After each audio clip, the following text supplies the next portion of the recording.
Hello and welcome back to my channel. My name is Urmi, and in this channel I talk about finance, career, public speaking, and I also provide tips for self-investing. If you haven't subscribed to my channel, make sure to subscribe and make sure to hit that notification bell to make sure you don't miss any new videos that I post.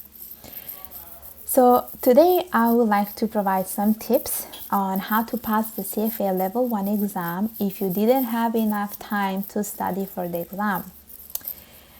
So I know that often in times people, tend to procrastinate, or I don't know, we have work commitment, personal commitment, so we don't really have time to study for the exam, but we still wanna try to do as much as we can to pass the exam. So I'll be providing you with a few tips, and hopefully this will work, and hopefully you will be able to succeed on the exam. So first tip is if you didn't have enough time to study for the exam, my suggestion is still go and give this exam. Like, don't just because you didn't study, because you're not ready, don't waste this opportunity to still go to the exam, try to complete it and see what the outcome will be. You never know, and you're not missing anything by going to the exam. Just go and give this exam. So that's really one of the biggest advice that I would give to anyone who's not ready for the exam. Just go and give this exam. Then the second thing is, let's say you have, I don't know, 2-3 months left for the exam and you feel like, I'm not ready, I didn't start studying for it. One thing that you want to do is, if you want to get the maximum return with the minimum amount of work, or as I want to say, with the minimum amount of risk, is you should probably come up with a plan. So for level 1, it's very, very important that you practice. You have to practice as much as you can, because it's really more about memorization and being able to, know a few definitions, know how to do the calculations. So you really have to practice as much as you can. And one thing is, if you don't have time to go over the curriculum, if you don't have time to do the readings, it's important that you practice. And what I always say is that your point of reference, or your starting point, should be always the CFA curriculum. Meaning that if you have to practice, start practicing from what is provided by the CFA Institute. So the initial point would be to do the examples in the CFA curriculum, to do the end of the chapters, and to also do the problems that are posted on the online platform. Those would be your initial point of your starting point when you're starting to practice. And this is if you don't have time to do the readings. Okay, so that would be your starting point.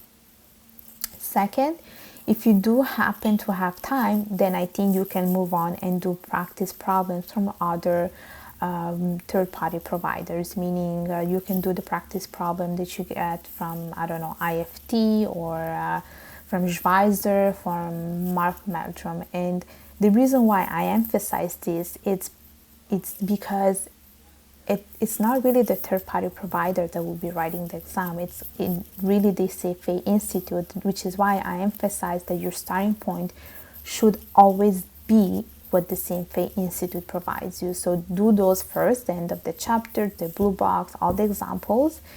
Do the problems in the online platform, and then move on to what other providers, other things that you bought from the third-party providers. Then for the mock exam, I always suggest again that you should do the mock exam from what the CFA Institute provides, because again, those are very representative of the difficulty that you will be experiencing when you go to the exam. And then if you have time, then move on and do what other providers gave you. If you don't have time, or if you do happen to have a little bit of time, and let's say you don't have time to go over the readings, one thing that I could suggest is to probably listen to video lectures. So if I'm not mistaken, Mark Meldrum has his CFA level 1 content, which is posted on YouTube, and it's for free.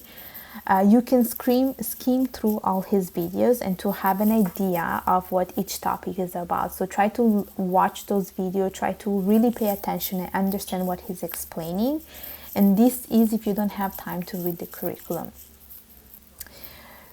As I mentioned in one of my videos, his explanations can be a little bit more complicated in a way, and sometimes I wouldn't really feel, I never felt like I was really understanding everything that he was explaining. So luckily I had the materials from IFT, and I really like the guy from IFT. I also like the guy from Fintree because I feel like they really simplify the concept. They make it so much easier, so much more understandable. So if you have either Mark Meldrum or one of these two, IFT or Fintree, then try to watch their videos, and so that you can get familiarized with the content. And often what I say is that when you're reading, it's really passive learning. You don't, you might fall asleep. Sometimes reading can be a little bit boring if it's school books.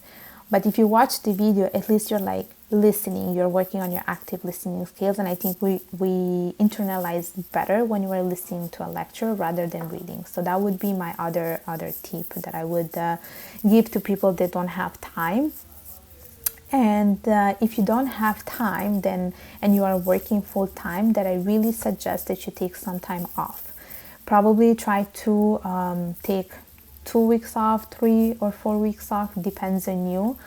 It depends on how many weeks of vacation you can get, how many times or how much time off you can get, and try to use that time to really practice as much as you can. So practice as much as you can and try to watch these videos. So to summarize everything that I said, here are my suggestions. Always start with the CFA Institute, with what the CFA Institute provides. Do the end of the chapters problem. Do the problems in the online platform. Do the mock from the CFA Institute, and then move on to the other ones.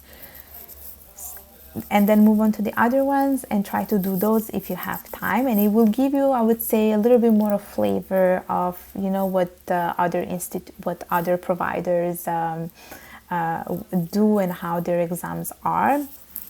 But I would say that what the CFA Institute gives you, it's already enough if you don't have time to do the other things. So let me know what you think of this video, if it answers all your questions, and please leave me a comment below so that at least I know what I need to work on or what you want to know from me next time. And I will see you all next time. Bye bye.